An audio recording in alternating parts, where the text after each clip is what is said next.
Իրանն ու Իսրայելը շարունակում են հարվածներ հասցնել միմյանց այն բանից հետո, երբ 3 իսրայելական զինուժը լայնամասշտաբ հարձակում գործեց Իրանի վրա։ Ի պատասխան Իրանը գիշերը հրթիռակոծել է Թել Ավիվը եւ այլ քաղաքներ, կա 3 զոհ, 40-ից ավելի վիրավոր, այդ թվում զինծառայողներ։ Իսրայելը հայտարարել է, որ որսացել է Իրանի արձակած մոտ 200 բալիստիկ հրթիռների մեծ մասը։ Թել Ավիվի Բեն Գուրիոն օդանավակայանը փակ է։ Իսրայելն իր հերթին այսօր տասնյակ թիրախների է հարվածել Իրանում, այդ թվում Թեհրանում տեղակայված հակաօդային պաշտպանության համակարգերի, ինչպես նաեւ բնակելի շենքի։ Ըստ պաշտոնական Թեհրանի կա 60 զոհ, այդ թվում 20 երեխա։ Պայթյուններ են որոտացել Քերմանշահի ռազմաբազայում Թավրիզում գտնվող նավթավերամշակման գործարանի մոտ։ Թեհրանը Միացյալ Նահանգներին, Մեծ Բրիտանիային եւ Ֆրանսիային զգուշացրել է, եթե շարունակեն ուժեղացնել Իսրայելի հակաօդային պաշտպանությունը, ապա Իրանը ստիպված կլինի հարվածել այս երկրների տարածաշրջանում գտնվող բազաներին եւ նավերին։ Այս զգուշացումը հնչում է այն բանից հետո, երբ ըստ իրանական կողմի հայտնի դարձավ, որ արևմտյան այս երկրների օդանավերն օգնել են հետ մղել իրանական հարվածները։ ԱՄՆ պետքարտուղարության միջազգային կազմակերպությունների հետ կապերի բյուրոյի ներկայացուցիչ Մաքքոյ Փիթն ընդգծել է, Միացյալ Նահանգների ռազմաբազաների վրա որևէ հարձակում ծանր հետևանքներ կունենա։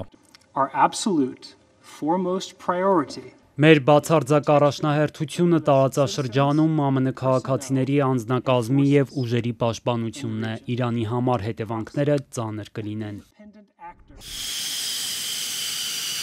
Իրանը ատոմային էներգիայի միջազգային գործակալությանը հաստատել է, որ Իսրայելի հարվածներից վնասվել են Ֆորդոյի եւ Սպահանի միջուկային օբյեկտները։ Ոչնչացվել է նաեւ Նաթանզի միջուկային օբյեկտի մի մասը, կա ռադիոակտիվ եւ քիմիական աղտոտվածություն, որը կառավարելի է։ Իրանի գերագույն հոգեվոր առաջնորդը իրանական զինուժի պատասխան հարվածներից առաջ երեկոյան հայտարարել է, որ Իսրայելն է սկսել պատերազմը եւ թույլ չեն տա, որ խուսափի պատասխանատվությունից։ Այաթոլլա Ալի Խամենեին վստահեցրել է, այս հարձակումը ծանր հետևանքներ կունենա։ Սիոնիստական ռեժիմը լուրջ սխալ թույլ տվեց, այն սխալ վարվեց եւ Աստծո կամոք հետևանքները կհանգեցնեն նրա կործանմանը։ Նրանց դառը կյանք է սպասվում անկասկած։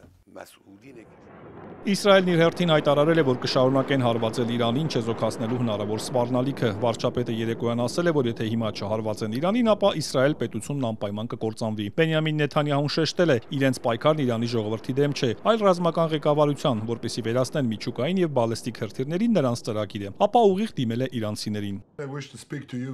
Ժամանակն է, որ իրանցի ժողովուրդը միավորվի իր դրոշի եւ պատմական ժառանգության շուրջ, պաշտպանելով իր ազատությունը չար եւ բռնակալ ռեժիմից, այն երբեք ավելի թույլ չի եղել, քան հիմա։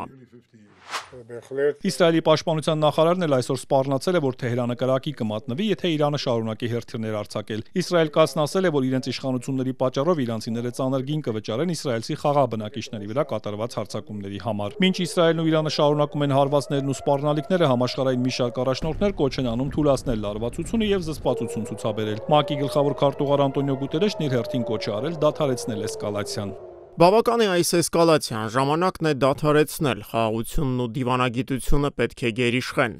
Իրանի արտգործնախարար Աբբաս Արաղչին էլ հայտարարել է, որ Իսրայելի մեջբերում են բարբարոսական հարվածներից հետո զսպվածության կոչերը տեղին չեն, իսկ միջուկային գործարքի շուրջ Միացյալ Նահանգների հետ բանակցելն անիմաստ է։ Իրանի նախաձեռնությամբ 3 ՄԱԿ-ի անվտանգության խորհրդի նիստ է տեղի ունեցել։ ՄԱԿ-ում Իրանի դեսպանը դատապարտել է Իսրայելի գործողությունները։ Ամիր Սաիդ Իրավանին զգուշացրել է, Միացյալ Նահանգների գլխավորությամբ բոլոր պետությունները, որոնք աջակցում են Իսրայելին, պետք է գիտակցեն, որ կիսում են այդ գործողությունների հետևանքների պատասխանատվությունը։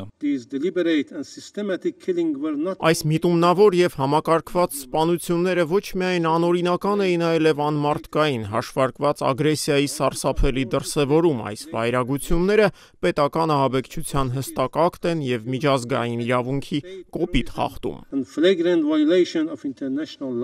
ՄԱԿ-ում Իսրայելի դեսպան Դանի Դանոն էլ ասել է, որ Իսրայելը փորձել է դիվանագիտական ճանապարհով լուծել Իրանի միջուկային ծրագրի հարցը, սակայն տեսել է, թե ինչպես է Իրանը ժամանակ ձգում, մերժում ամենագլխավոր պայմանները, իսկ այդ ընթացքում շարունակում զարգացնել իր միջուկային ծրագիրը։ Իսրայելը թույլ չի տա, որ Իրանը վտանգի ենթարկի իր ժողովրդին ու հենց դրա համար էլ հարվածել է Իրանին, պարզաբանել է նա։ Սա պետականությունը պահպանելու գործողություն էր։ Մենք դա արեցինք մենակ եւ ոչ այն պատճառով, որ ուզում էինք, այլ քանի որ այլ տարբերակ չէր մնացել։ Ռազմական գործողությունների ֆոնին իրանցի падգամավոր Էսմայիլ Կոսարին ասել է, որ Թեհրանը լրջորեն դիտարկում է Հորմուզի նեղուցը փակելու հարցը։ Այստեղով է փոխադրվում աշխարհի նավթամթերքի մոտ 21 եւ հեղուկ գազի մոտ 20%-ը։